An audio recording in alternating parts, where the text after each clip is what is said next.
Doctor Mohammad ইউনূসের স্বজনপ্রীতির সবচেয়ে বড় example হচ্ছে স্বাস্থ্য উপদেষ্টা। ওনার একমাত্র যোগ্যতা উনি গ্রামীণ ব্যাংকে ছিল এবং ডক্টর মোহাম্মদ ইউনূসের উনি হচ্ছে খুব কাছের মানুষ। এই ধরনের যোগ্যতা। প্রশাসন যথাযথ। আমাদের একজন স্বাস্থ্যমন্ত্রী আছে বাংলাদেশে, ছিলেন ওনাকে। ওই ডক্টর মোহাম্মদ ইউনূসের ভাই ব্রাদার কোথায় আসছে? ডক্টর মোহাম্মদ ইউনূসের স্বজনপ্রীতির সবচেয়ে বড় এক্সাম্পল হচ্ছে স্বাস্থ্য উপদেষ্টা। সবসময় বলে আসছি, এই স্বাস্থ্য উপদেষ্টা এটার কোনো প্রয়োজন নাই। আপনারা দেখছেন ওনার কোন ধরনের অ্যাক্টিভিটি? উনি যে বেতনটা নেয়, এই বেতনটা হারাম হবে। উনি যে জমিটা চলে সরকারের টাকায়, এটা হচ্ছে জনগণের সাথে বেমানি।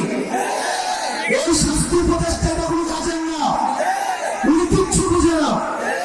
উনি স্বাস্থ্য ব্যবস্থা বুঝে না, উনি চিকিৎসা বুঝে না, উনি ইনস্ট্রুমেন্টাল নলেজ নাই। ওনার একমাত্র যোগ্যতা উনি গ্রামীণ ব্যাংকে ছিল এবং ডক্টর মোহাম্মদ ইউনূসের উনি হচ্ছে খুব কাছের মানুষ।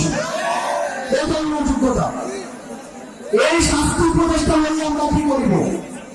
এবং দুঃখজনক বিষয়, উনি নিজে চিকিৎসা করাইতে সিঙ্গাপুর যায়।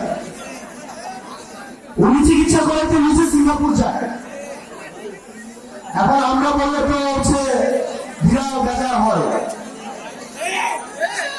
আমরা বললে রাগ হয়। রাগ ওনাকে নিয়ে একবার কথা বলছিলাম, এরপর উনি আমাদের সাথে কোনো যোগাযোগ করে না।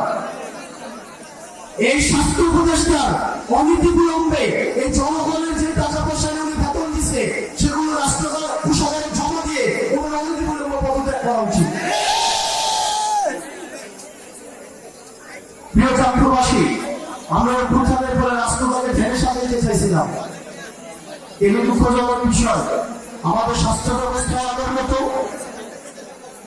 আমাদের আইন শৃঙ্খলা ব্যবস্থা আগের মতো।